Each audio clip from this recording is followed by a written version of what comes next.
Imagine waking before dawn on the fifth floor of a crowded Roman apartment block with an urgent problem. There is no bathroom down the corridor, no water pipe behind the wall, and perhaps no toilet anywhere in the building. The nearest public latrine is several flights of steep stairs away. What did you do? The uncomfortable answer reveals how ancient Rome really functioned. Imperial Rome may have housed close to 1 million people at its peak, although the figure remains debated. Most were not living in marble villas. They rented rooms in insulae, multi-story apartment buildings packed along narrow streets.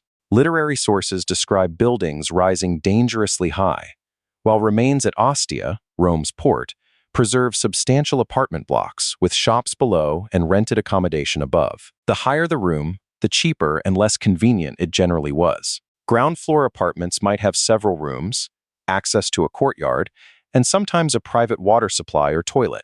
Upper floors were reached by stairs that could be narrow, dark, and exhausting. Because the highest levels were often built partly from timber and lighter materials, little of them survives archaeologically. But texts and surviving staircases show that vertical living was normal.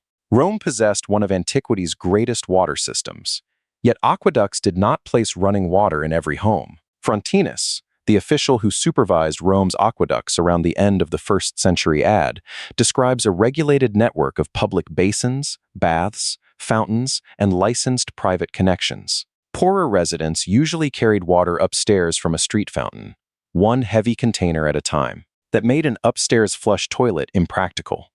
Water was precious labor, and many buildings lacked safe plumbing to carry sewage downward. The everyday solution was the chamber pot, a ceramic or metal vessel kept inside the room. Some people may have used larger jars or simple containers instead. At night, especially, this was much easier than descending several floors into an unlit street. But a chamber pot only postponed the problem. Its contents still had to go somewhere. A responsible resident could carry the vessel downstairs and empty it into a cesspit, drain, or designated receptacle. If a public latrine was nearby, waste could be taken there, although carrying an open pot through a busy building was neither pleasant nor necessarily expected every time. Some residents took a quicker route, out the window. Roman authors repeatedly treat falling filth as a familiar urban danger. In Satire 3, Juvenal imagines the risks of walking through Rome at night, and advises the pedestrian to consider what may be poured from windows overhead. His joke works only because the audience recognized the possibility of wastewater, urine, or worse, descending from upper floors. Roman law confirms that this was more than comic exaggeration. The Digest, a later compilation preserving earlier legal rules, includes the edict concerning things poured or thrown from buildings. If something dropped from an apartment, injured a passerby, or damaged property, liability could fall upon the occupant. The rule did not eliminate the behavior. It shows that crowded vertical housing created a recurring problem serious enough for legal intervention. This does not mean that every Roman street was permanently flooded with excrement. Literary satire deliberately magnifies disgust, and household waste disposal varied by neighborhood and wealth. Yet streets received rubbish, animal dung, wastewater, and occasional human waste. Paved surfaces and stepping stones found at sites such as Pompeii helped pedestrians cross wet or dirty roadways, though not every street was equally filthy. Could an upstairs tenant simply use a public toilet? Rome had numerous public latrines, and impressive examples survive at Ostia. These often contained long stone or marble benches pierced by keyhole-shaped openings. Users sat side by side with little privacy. Water channels carried waste away beneath the seats, while a shallower channel in front may have supplied water for washing or cleaning implements.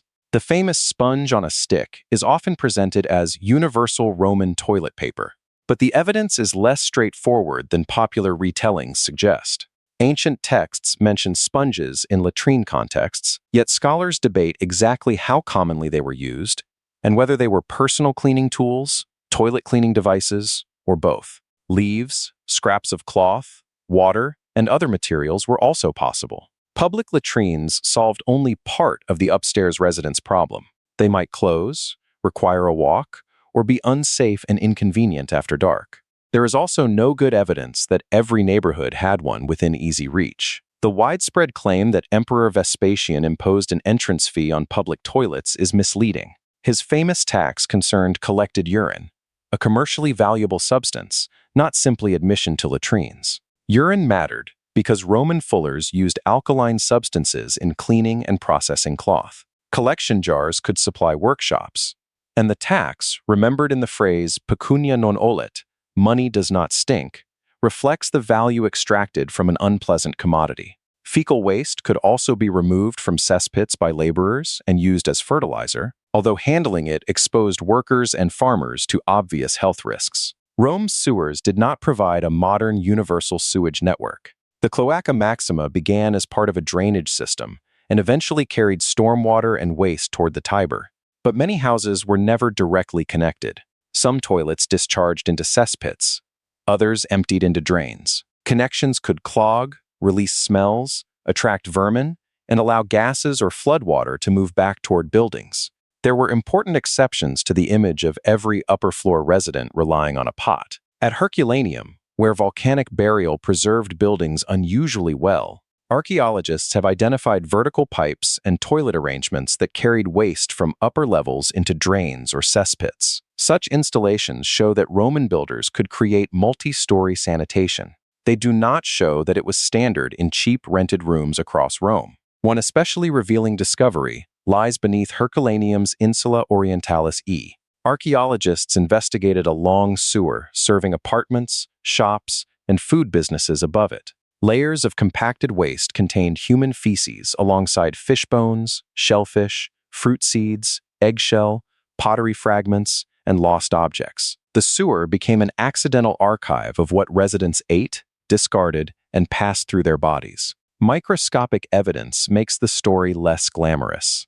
Studies of Roman latrines, cesspits, and coprolites have found intestinal parasites including whipworm and roundworm. Aqueducts, sewers, and public toilets improved urban convenience and drainage, but they did not create modern hygiene. Shared facilities, reused wastewater, contaminated fertilizer, and crowded housing could keep parasites circulating even inside a city celebrated for engineering. So the answer depended largely on wealth, building, and hour of the day. A prosperous household might possess a toilet connected to a drain or cesspit. A moderately comfortable resident might use a shared facility downstairs. A poor tenant, high in an insula, usually relied on a chamber pot, then carried it down, emptied it into a disposal point, or sometimes tipped it into the street, despite law and danger. Ancient Rome's skyline was possible because thousands of ordinary people climbed above the reach of convenient water and sanitation.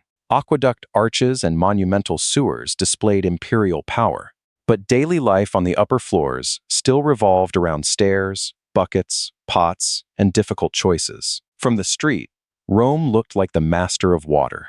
From a fifth-floor room at midnight, it looked very different.